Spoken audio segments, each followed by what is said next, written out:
Electric acid के बारे में जानते हैं कि इलेक्ट्रिक एसिड लक्षण व्यक्ति विशेष पर निर्भर कर सकते हैं। जो लक्षण है वो व्यक्ति विशेष पर लक्षण निर्भर कर सकते हैं, लेकिन आमतौर पर इनमें शामिल है तेज और हल्की सांस लेना, भ्रम की गड़बड़ी, जैसे भ्रम की गड़बड़ी, कंफ्यूजन, जिसे कंफ्यूजन कहते हैं, ठीक है, पेट में दर्द, मतली, उल्टी, मांसपेशियों की कमजोरी, खिंचाव, दर्द, थकान, सुस्ती, त्वचा एवं आंखों में पीलापन पड़ना। लंबे समय तक जब यह बना रहता है तो यह लीवर पे भी प्रभाव डालता है, यानी कि पीलिया तक हो सकता है। अनियमितता दिल की धड़कन, यानी दिल की धड़कन कभी बढ़ जाना, कभी घट जाना, कभी बहुत तेज बढ़ जाना, है ना, ये सारे लक्षण। इसके अलावा मैंने ये बताया आप लोगों को, ये तो बताया लक्षण, ये लक्षण होते हैं, ठीक है, लक्षण होते हैं। मगर ये आते क्यों हैं? जैसे मैंने बताया, जो लोग ज़्यादा व्यायाम करते हैं, ज़्यादा एक्सरसाइज करते हैं, हैवी एक्सरसाइज करते हैं, या रनिंग करते हैं, हैवी रनिंग करते हैं, जैसे खेल कूद में शामिल होते हैं, फुटबॉल वाले हो गए, क्रिकेट वाले हो गए, जिनको हॉकी वाले हो गए, जो उनको रनिंग करनी पड़ती है खेल में, ठीक है। इसके अलावा जो लोग पहाड़ पे चढ़ते हैं, जो लोग पहाड़ों पे चढ़ते हैं, इसके अलावा कई सारी चीज़ें हैं जिनके वजह से इलेक्ट्रिक एसिड का निर्माण होता है। तो आइए समझते हैं इसको, और इनके बारे में समझकर इसको क्या क्या कहा जाता है और कैसे हो सकता है, इसके समझने का प्रयास करते हैं। ये अभी हम लोग जो मैंने गूगल से ढूंढा उसके बारे में पढ़ रहे हैं, उसके बाद हम लोग जो गुरुजी ने बताया है उसके बारे में पढ़ेंगे। इलेक्ट्रिक एसिड का दूसरा नाम लैक्टेड है। लैक्टेड, ध्यान रखेंगे, बीच बीच में आता रहेगा लैक्टेड। इलेक्ट्रिक एसिड का दूसरा नाम लैक्टेड है के रूप में भी जाना जाता है। एक ऐसा पदार्थ है जो शरीर के मुख्य रूप से एनारोबिक स्थिति, यानी कि ऑक्सीजन के बिना के तहत ग्लूकोज के टूटने से उत्पन्न करता है। यानी कि कहने का मतलब ऑक्सीजन की कमी की वजह से, यानी कि शरीर में ऑक्सीजन की कमी के वजह से हमारे सेल्स, हमारे आरबीसी के अंदर, हमारी जो आरबीसी है उसके अंदर एक ऐसी टेक्नोलॉजी है कि वो अपने आप ग्लूकोज को तोड़ने लग जाता है, जिसके वजह से इलेक्ट्रिक एसिड का उत्पन्न करता है, ठीक है ना। यह एनारोबिक ग्लाइकोलाइसिस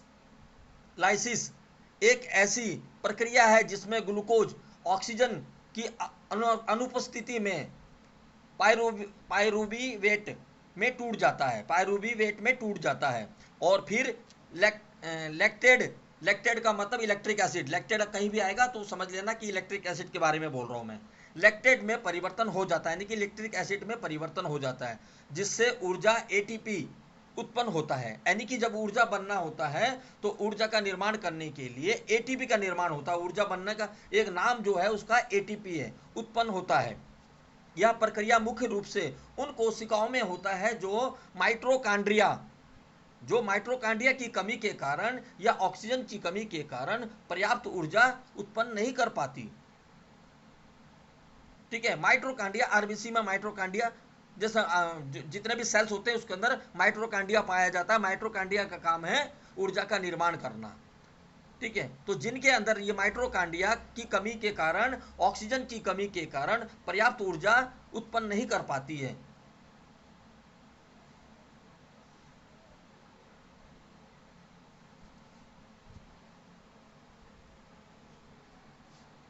हाँ, अब आगे बढ़ते हैं।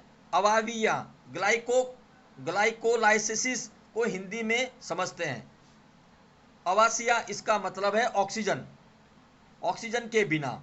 ग्लाइकोलाइसिया यह एक ऐसी प्रक्रिया है जिसमें ग्लूकोज एक प्रकार का शुगर टूट कर ऊर्जा यानी कि एटीपी में उत्पन्न होता है, ठीक है।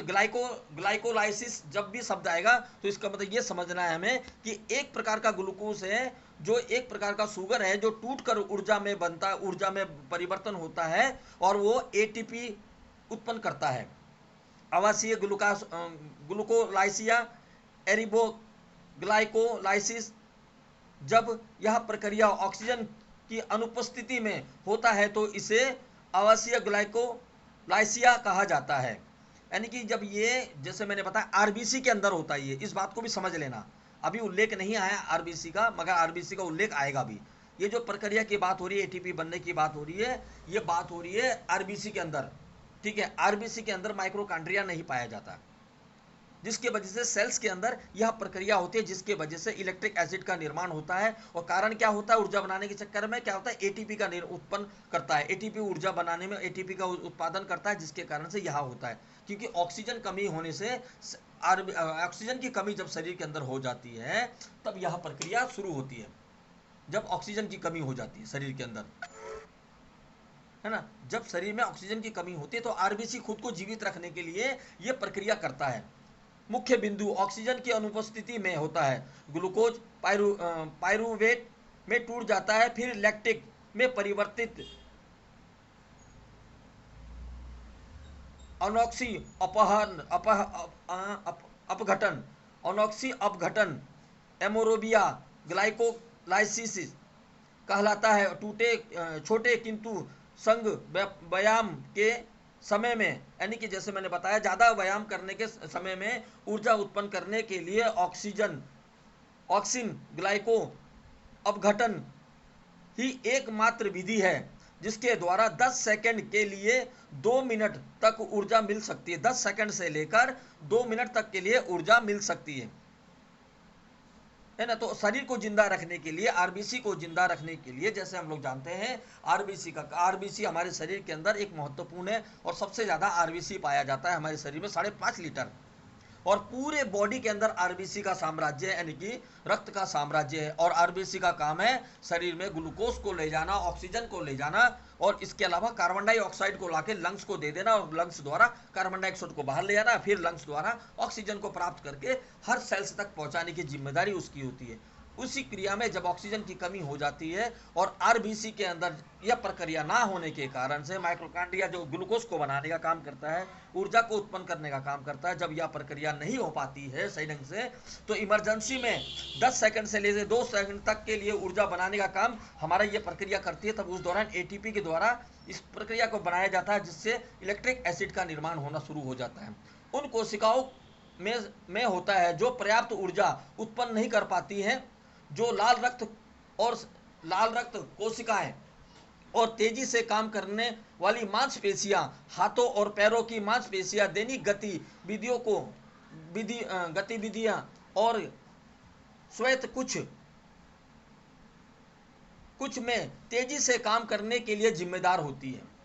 यानी कि क्या क्या बताया यहाँ पर, लाल रक्त के साथ साथ मांसपेशियां, हाथ पैर की जो मांसपेशियां हैं, इनमें, क्योंकि दर्द कहाँ महसूस होता है सबसे ज़्यादा, हमारी पिंडली में, हमारी जांग में, हमारी जहाँ जहाँ मसल्स है, जैसे लंग्स में मसल्स है, ये मसल्स हो गए, टिश्यू हो गए, ये जहाँ जहाँ टिश्यू है, इन जगहों पर, ठीक है, इन जगहों पर यह प्रक्रिया शुरू हो जाए। शरीर में मुख्य रूप से कंकाल की मांसपेशियां तेजी से संचालित हो सकती हैं।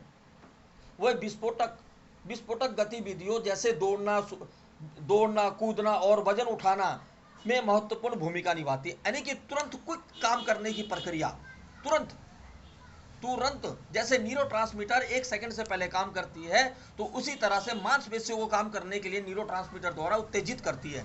अगर मान लीजिए एकदम से अचानक से शेर आ गया और आपके ब्रेन ने बोला कि भागो, तो आपके उसके लिए, भागने के लिए आपकी मसल्स काम करेगी ना, आपके हाथ पैर को मोड़ने के लिए, जब तो हाथ पैर मुड़ेगा तो भी तो भागोगे ना आप।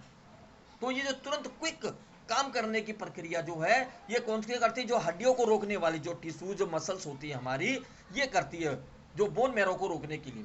इसके अलावा आंखों की मांसपेशियां पलकों के झपकने, आंखों की गतिविधियां को नियंत्रित करने में शामिल होती है।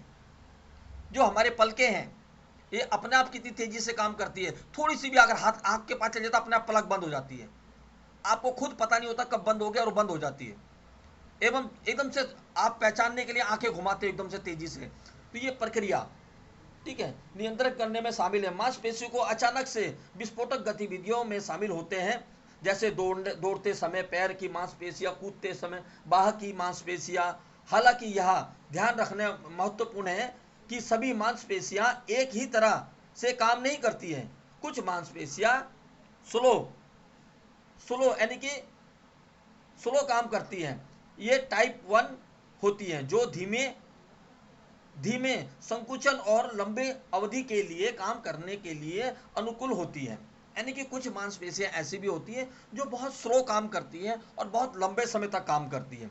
जैसे कि मुद्रा, जब हम ध्यान मुद्रा में बैठते हैं, है ना, हाथ को उंगलियों को इस तरीके से रख लेते हैं, कोई मुद्रा बनाकर बैठ जाते हैं, हाथ पैरों को मोड़ के रख जाते हैं, तो उस दौरान जो हमारी बॉडी का स्ट्रेचर है, देखा होगा अपने, लोग लोग कई कई घंटों तक बैठ जाते हैं एक ही मुद्रा में।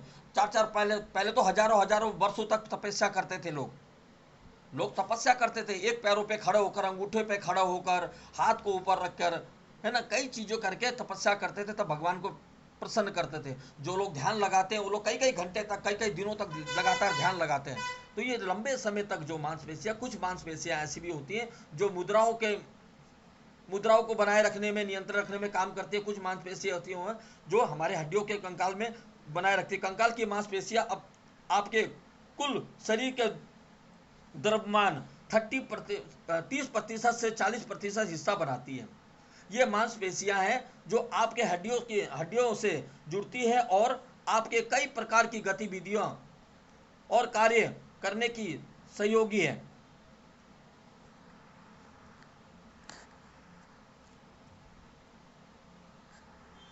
कार्य करने की सहयोगी है।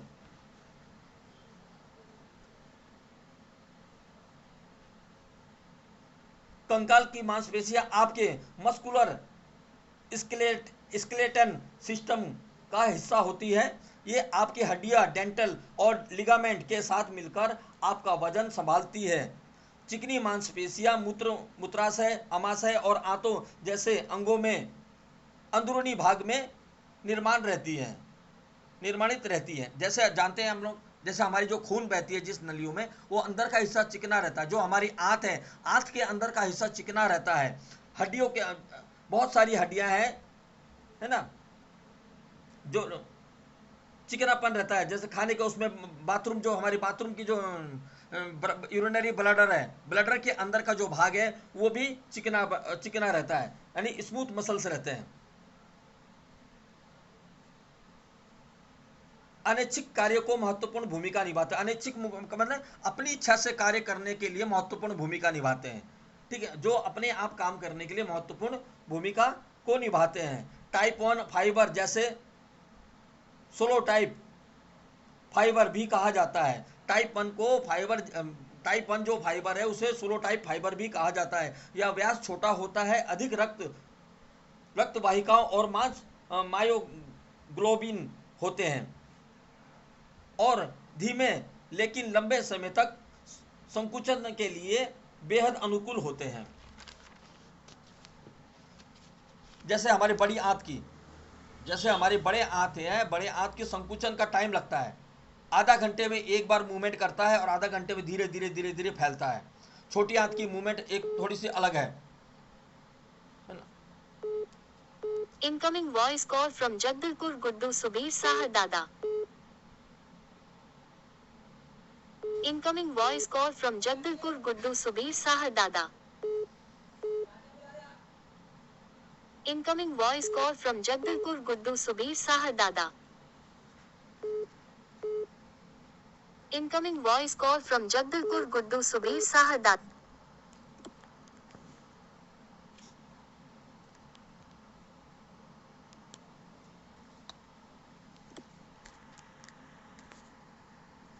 हाँ जी भाई, यार सारा गड़बड़ हो गया।